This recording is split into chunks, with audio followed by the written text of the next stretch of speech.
이제 아침, 점심, 저녁 우리가 대부분 삼시세끼를 먹죠. 삼시세끼를 먹는 것보다는 뭐 간헐적 단식, 중간에 뭐 좀 단식을 조금 할 수 있게끔 하면 위는 되게 많이 좋아져요.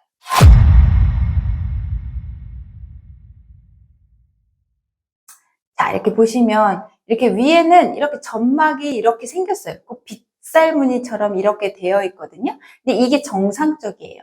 근데 이 빗살처럼 되어 있는 애들이 얘가 이제 커지거나 아니면 이게 없어지거나 이러면 문제가 생기는 거예요.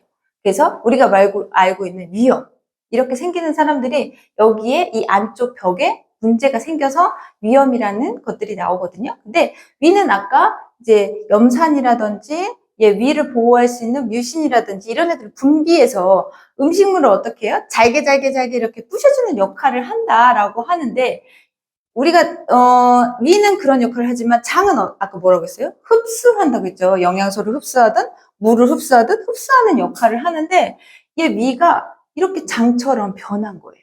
이렇게 되면 이런 사람들을 장상피해 화생이라고 하거든요. 근데 많이 들어보시긴 하셨을 거예요. 근데 이 장상피해 화생인 분들은 위암 전 단계예요. 되게 많아요. 이거를 근데 본인은 사실은 증상이 없으니까 이제 내시경도 잘 안 하시고 이러시는 분들은 사실 귀에서 이게 장상피 화생을 볼 수 있어요. 그러면 이런 분들은 관리를 하셔야겠죠. 어떻게 관리해야 될까요? 나쁜 건 알겠어. 근데 너 나빠. 이렇게 얘기하고 그럼 어떻게 해야 돼? 이렇게 하면 몰라. 이렇게 얘기하실 거예요. 어?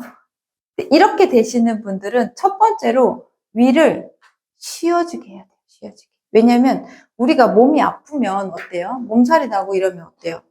하루 쉬어야 되잖아요. 몸살 났는데 막 계속 이래? 그러면 더 나아나요? 아니잖아요. 쉼을 해야 되잖아요. 쉼. 이런 분들은 사실은 이 위가 제대로 이 벽이나 이런 애들이 잘 만들어지는 과정을 하게끔 얘를 쉼을 해야 돼. 쉼. 해주고 또 위에 좋은 음식물들을 조금 먹어줘야 돼요. 위에 좋은 게 뭐가 있을까요? 많이 아실 텐데. 양배추. 네, 양배추는 근데 또 생으로 먹으면 안 돼요. 위가 안 좋으신 분들은 모두 생으로 드시면 안 돼요. 과일 드시면 안 되고요. 야채 생으로 드시면 안 돼요. 그런 것들을 정 먹고 싶어. 그러면 데쳐서 먹게끔 하고, 제일 좋은 거는 이제 양배추 같은 거 이렇게 물에 데쳐가지고 이제 그거를 이렇게 좀 밥에 싸서 먹게끔 하고, 이런 분들은 잡곡밥 드시면 안 돼요. 왜냐면 잡곡밥은 굉장히 얘를 잘게 부셔주는 역할을 해야 되기 때문에 얘가 너무 힘들어요. 그래서 우리가 많이 먹으면, 왜 당뇨 환자들이 먹으면 안 된다는 흰쌀밥 있죠? 흰쌀밥을 당분간 먹어주는 게 좋아요. 그리고 위에 자극적인 카페인이나 뭐 이런 탄수화물 당연히 안 되고요.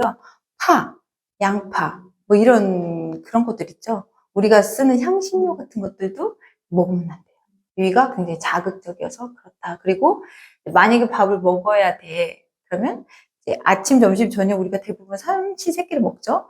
삼시세끼를 먹는 것보다는 뭐 간헐적 단식, 중간에 뭐 좀 단식을 조금 할 수 있게끔 하면 위는 되게 많이 좋아져요.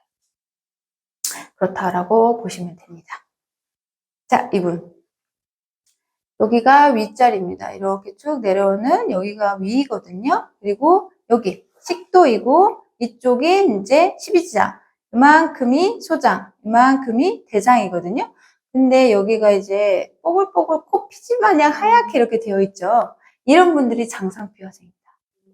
네. 그래서 이런 분들은 이제 빨리 병원 가셔서 치료를 받을 수 있게끔. 우리 코 피지 왜 이렇게 하얗게 있죠? 이렇게 짜면 이렇게 두두두두 나오잖아요. 그것처럼 생겼어요, 여기가. 특히 위 있는 부분이 이렇게 되면 장상피 화생이신 분들이 대부분이다라고 보시면 돼요.